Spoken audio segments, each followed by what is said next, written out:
제가 늘 여러분에게 반복해서 말씀을 드린 그 이야기 가운데 하나는 성경을 이해하는 데 있어서는 특별히 구약에는 구약의 제목, 특별히 예언서는 아주 100%입니다. 100%.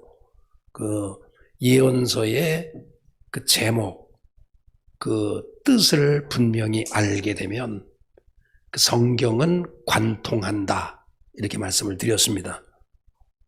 예외 없이 스바냐라고 하는 예언자의 이름은 하나님께서 숨기신다, 이런 의미를 가지고 있습니다.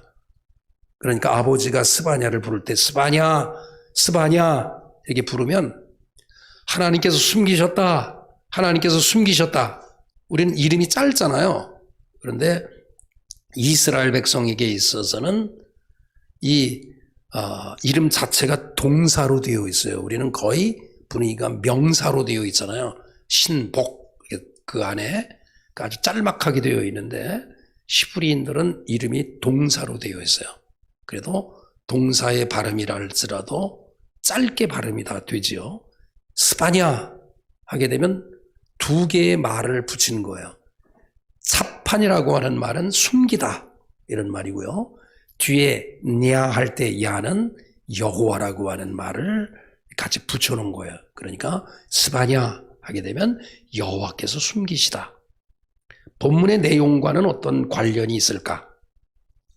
스바냐는 당대에 비슷한 예언자가 있는데 예레미야, 나훔, 하박국, 동시대의 사람이에요.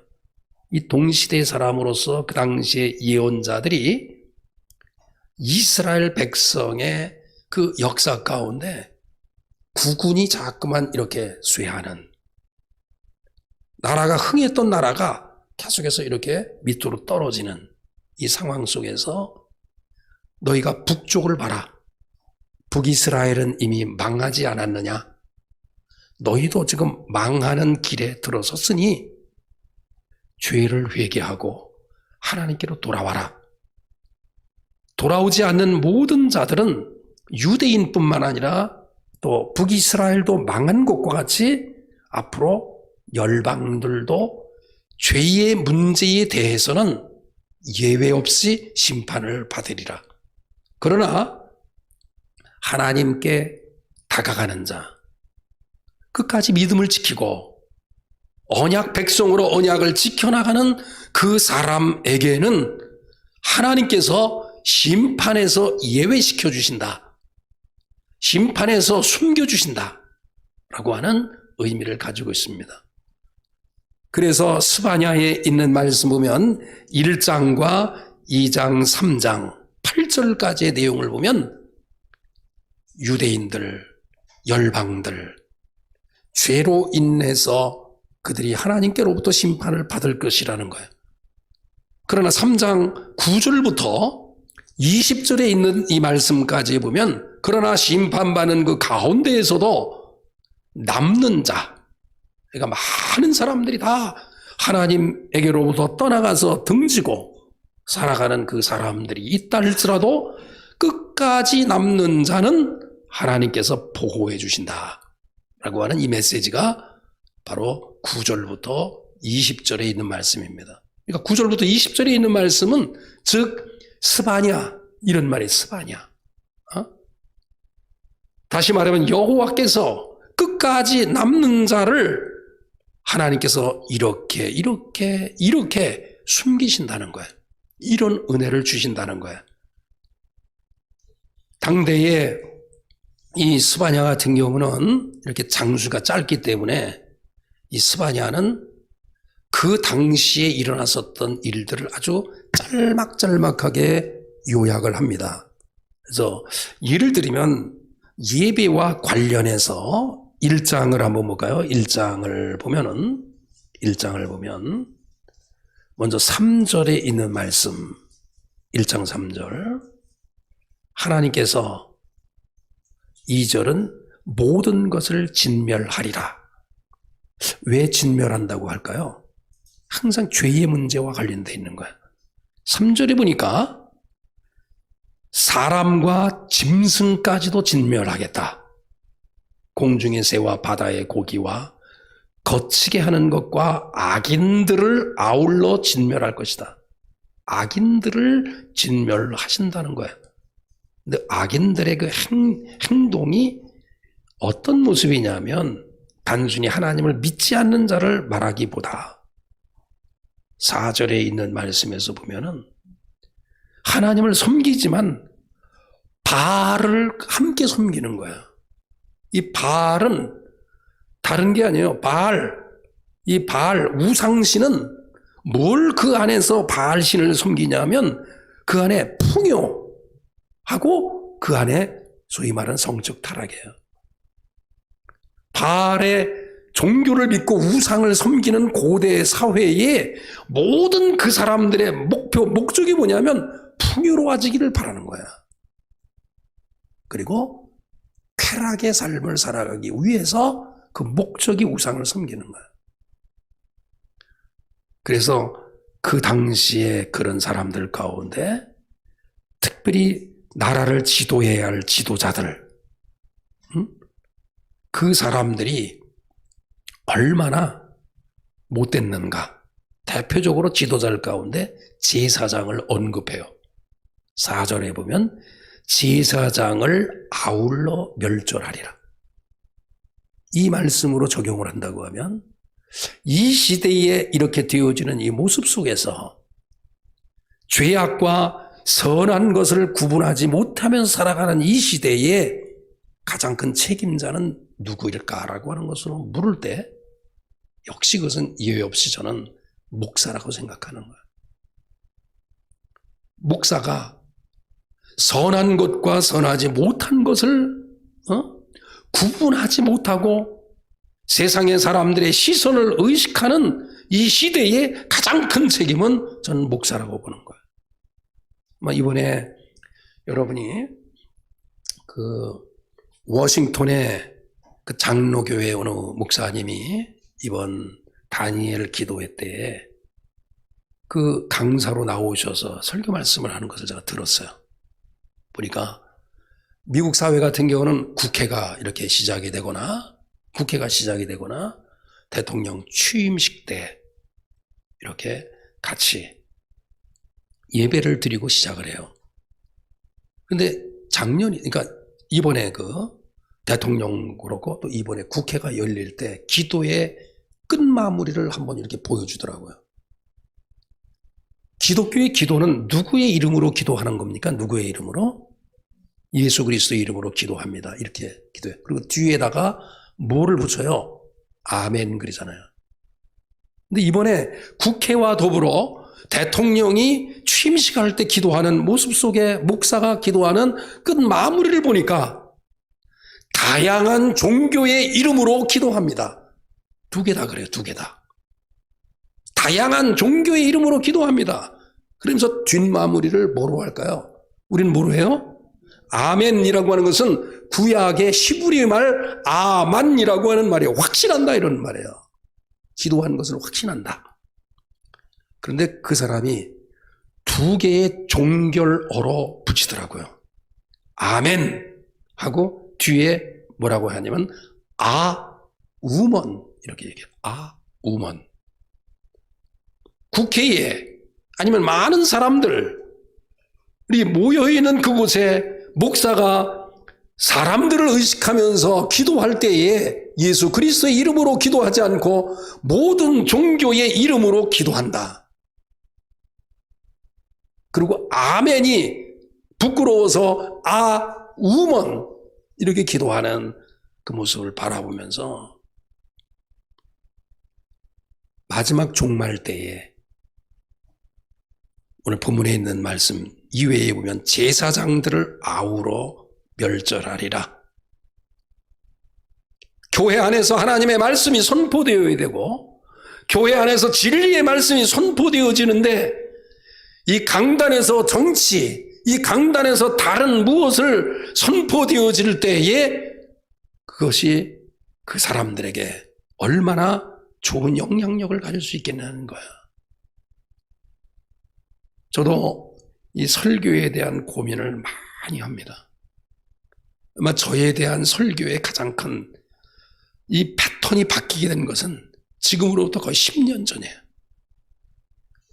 우리 교회에서 가장 어쩌면 열심히 예배 참석을 했고, 우리 교회에서 가장 기도를 많이 했고, 우리 교회에서 가장 봉사를 많이 하던 사람이 하루아침에 가정을 버리고 그리고서 밖으로 나갔을 때 저의 충격은 이만저만이 아니었어요. 무엇이 문제일까? 그 당시의 설교의 제 패턴은 성경을 읽다가 어느 한 구절에 은혜가 되면 그 구절을 내가 편집을 해서 이 편집된 제목에 좋은 정보를 주기 위해서 도서관에서 한 챕터당 하나씩 예화를 들기 위해서 최소한 일주일에 3번씩 교육학적인, 경제학적인, 일반적인, 시사적인 이런 책들을 요약해서 그래 설교를 했던 거예요. 그분이 한 번에 그렇게 신앙생활을 등지고서 이렇게 딱 돌아갔을 때 그 책임은 그에게 돌리지 않고 저의 책임이라고 생각하고 당시에 모든 책을 다 내려놓고 성경만 연구하자.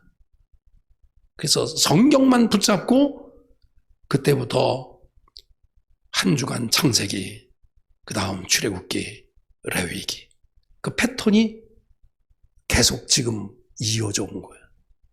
그런데 이와 같이 그 당대의 많은 이 상황을 스바냐에서는 기록하고 있지 않지만 동시대의 예언자들에 의해서 나훔, 하박국 많은 동시대 사람들의 예를 들어보면 그 당시의 시대에 어떠한 악행을 일삼았는가?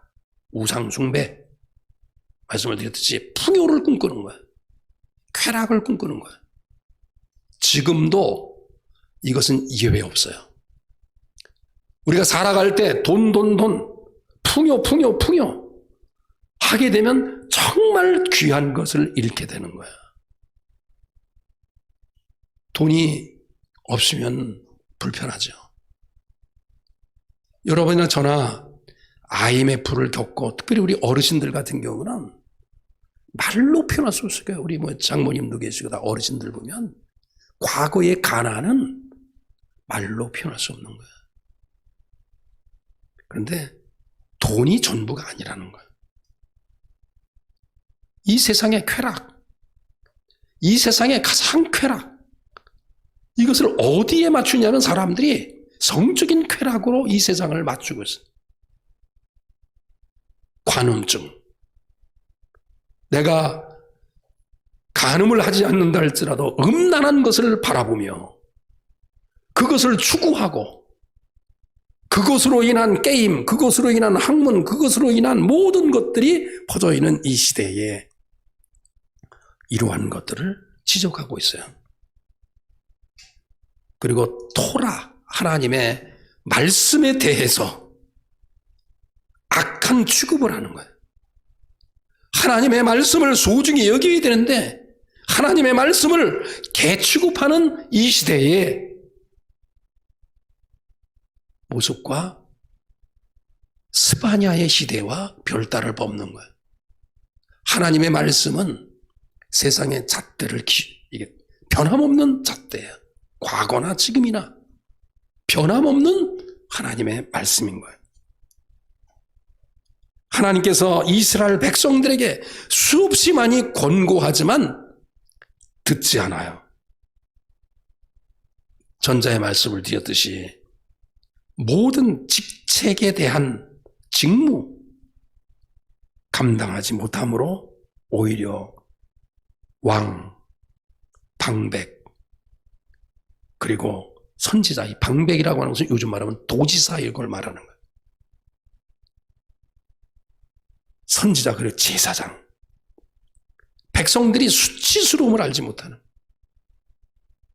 저는 이번에 너무너무 감사한 것 가운데 하나가 요 근간에 미국에서 소위 말하는 사탄의 그 문학 가운데 하나가 우리나라에 이렇게 직수입돼서 여과되지 않고 그냥 그 축제를 벌이는 이런 가운데 우리 교회 학교 어느 아이가 그거 왜 하죠? 그거 우리와 무슨 상관이 있죠? 그러면서 그 문화 자체를 거부하는 그 이야기를 들었을 때 너무너무 감사했어요. 저와 여러분에게서 이러한 자들이 있다 할지라도 하나님께 피하고 세상은 그렇게 돌아간다 할지라도 끝까지 믿음을 지키고 끝까지 기도하고 끝까지 하나님의 말씀을 소중히 여기면서 살아가는 자를 하나님께서 숨기시는 거예요. 여러분이 이 땅에 살아가면서 많은 사람들이 하고 있는 지금의 행태들이 있잖아요. 그것에서 여러분들이 그 사람들과 똑같이 행동하지 말아야 되는 거예요. 그래서 말씀을 드렸듯이 예레미야, 하박국, 스바냐 많은 말씀들이 가장 중요한 메시지가 심판에 대한 메시지가 아니에요. 제가 늘 말씀을 드리잖아요. 심판에 대한 메시지가 아니라 심판하시지만 하나님께서 예외의 사람이 있다. 그 사람이 바로 남는 자라는 거예요. 그 렘넌트라고 하는 이 말이 얼마나 좋은지 이단에서 렘넌트라고 하는 말을 써요. 렘넌트라고 하는 말이 영어로 남는 자라는 말이거든요. 그러니까 본인들은 남는 자라는 거예요. 남는 자. 저와 여러분에게 있어서 이 땅에 살아가면서 세상의 사람들은 이렇게 생각해도 풍요를 꿈꾸고 세상의 사람들은 세상의 성적 쾌락을 추구하고 세상의 사람들은 세상의 취미와 오락과 이런 것을 한다 할지라도 렘넌트, 남는 자는 하나님께서 오늘 본문에 있는 말씀처럼 이러한 복을 주신다는 거예요. 오늘 읽으신 이 말씀은 14절은 미래적 사건이에요. 남는 자가 나중에 여호와 하나님을 만났을 때에 그때 상황을 한번 그려보세요. 지금은 현실감이 없죠. 우리가 주님을 만났을 때 주님이 나를 보고 어떻게 생각하겠어요? 무덤덤하게 그렇게 생각하겠나요? 그렇지 않죠. 여러분이 이렇게 신앙생활을 할 때 만약에 잃은 자식이 돌아왔다. 그럼 어때요? 그 기쁨 때문에 너무너무 이렇게 좋다 보니까 그냥 울음이 나오는 거예요. 14절에 있는 말씀 보니까 남는 자를 가리켜서 다른 용어를 세 개로 사용해요. 시온의 딸. 이 시온은 율법의 중심가를 이야기하는 거예요. 다음에 이스라엘. 이것도 남는 자를 다른 표현으로 한 거예요. 예루살렘 딸아. 이것도 남는 자를 다른 표현으로 한 거예요. 즉 14절에 있는 말씀 보면 크게 이렇게 세 가지의 남는 자의 표현을 달리하면서 네 가지를 이렇게 하라 이렇게 강조해요. 첫 번째가 노래하라. 이 노래하라고 하는 말이 cry out 이렇게 돼 있어요. 그러니까 울부짖으라 이러면, 그러니까 아까 그 어떤 언니가 동생을 바라보고 너무 기뻐가지고 막 이르듯이 시온에 따라 남는 자들아 너희가 앞으로의 사건이야 이게요. 앞으로의 사건 가운데 하나님을 만났을 때 주 여호와 하나님을 만났을 때 울면서 주님 제가 믿음 생활을 열심히 이렇게 해왔습니다. 하나님 내가 주님을 만나서 너무너무 감사합니다. 아까 그걸 연상해 보라고요. 그런 마음으로 그렇게 노래할지어다. 왜냐하면 미래적 사건에 그런 일이 있기 때문에 현재는 14절 현재는 사람들이 이렇게 살고 낙심하고 좌절하고 특별히 기독교인들이 힘들고 어려운 삶 속에서도 기독교인들 남는 자들은 뭐 하라고요? 노래할지어다. 그래서 라난이라고 하는 이 말이 그냥 기뻐하면서 그냥 이런 거. 왜냐면 미래적 사건을 보니까 주님이 내가 주님을 만났을 때 주님을 부여잡고 그렇게 운다는 거야. 기쁨으로. 이런 표현이에요, 이게. 단순히 요즘 K-팝, 뭐 KKK 해가면서 노래하는 거 이런 게 아니라 하나님을 만났을 때에 그 기쁨으로 노래할지라. 미래적 사건이지만 현재 여러분이 힘들고 어렵다 할지라도 미래에 하나님을 만날 수 있으니 하박국에 있는 말씀처럼 여호와 한 분으로 인하여 나는 기뻐한다. 이 말과 일맥상통하는 거예요. 여러분 미래적 사건을 생각하면서 그 다음의 구절이 나오지만은 내 손을 늘어뜨리지 마라. 두려워하지 마라.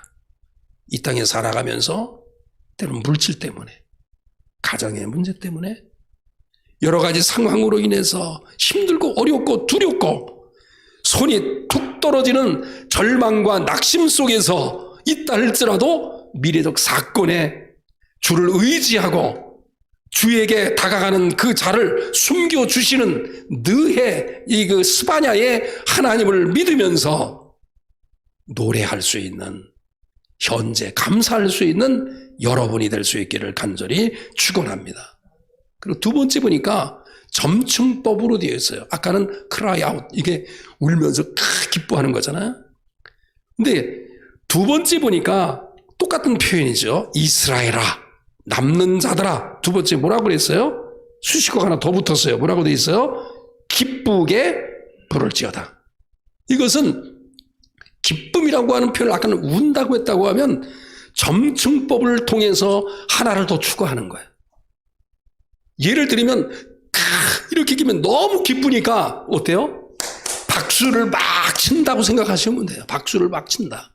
그러니까 미래의 사건 속에 우리 주 여호와 하나님을 만났을 때 울면서 하나님 감사합니다 막 이러는데 그 다음에 점층법을 사용해서 박수를 치면서 더 기쁘게 이렇게 실제로 상황을 묘사하는 거예요. 그러니까 지금의 삶 속에서 여러분이 두렵고 손이 툭 늘어뜨릴 수밖에 없는 여러 가지 현실 속에서도 박수를 치면서 미래적 사건에 우리 하나님께 다가가는 자를 구원해 주실 것을 믿고 박수를 치면서 기뻐할 수 있는 여러분 될 수 있기를 간절히 축원합니다.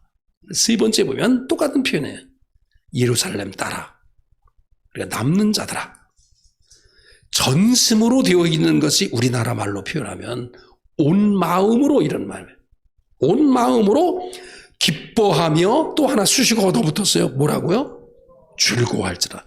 이거는 발을 동동동동 굴러라. 이런 표현으로 하면 맞을 것 같아요. 하나님을 만났을 때 너무너무 감사한데 박수를 치면서 발을 동동동동 구르면서 여러분 이 표현을 한번 할 수 있겠나요? 저와 여러분이 이런 날이 오기를 간절히 축원합니다. 그런데 이것이 여기로 끝나지 않아요. 17절에 있는 말씀 보니까 왜 그렇게 기뻐하고 하는가? 그는 너의 하나님 여호와가 누구에게 계시고 너희 가운데 계시고 그러니까 우리 가운데 계시니까 그런 두려워하지 않는 믿음을 갖는 거예요. 그리고 그분은 뭐 하시는 분이에요?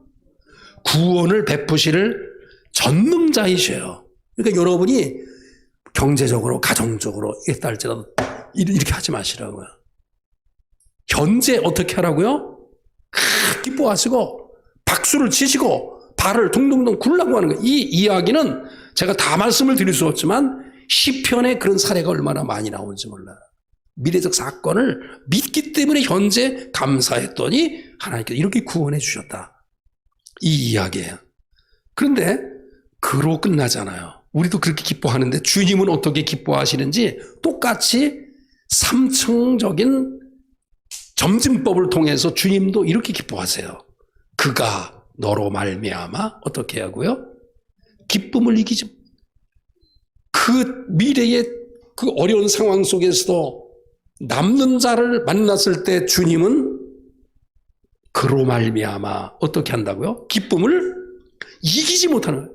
그러니까 기쁨의 표현이 아까 이 성도, 남는 성도보다 더한 거예요. 그런데 두 번째 표현으로 점침법을 통해서 너로 말미암아 어떻게 한다고요? 즐거이 부른다 그랬어요. 즐거이 부른다. 이것도 점침법이에요.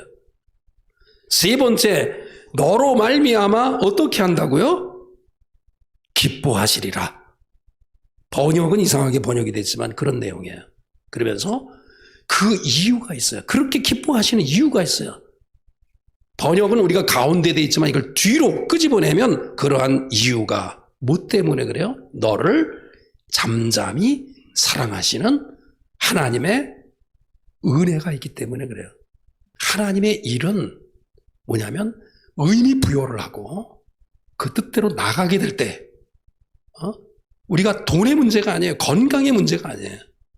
진리의 문제 안에 여러분이 서게 되면 분명히 여러분의 삶 속에 구원을 베푸실 하나님을 만나실 것이고, 더 나아가 여호와가 여러분과 함께 하심을 믿으면서 승리할 수 있는 여러분 될 수 있기를 바라면서 다 같이 일어나셔서 이 찬송을 다시 한번 부르면서 오늘 설교를 마무리하겠습니다.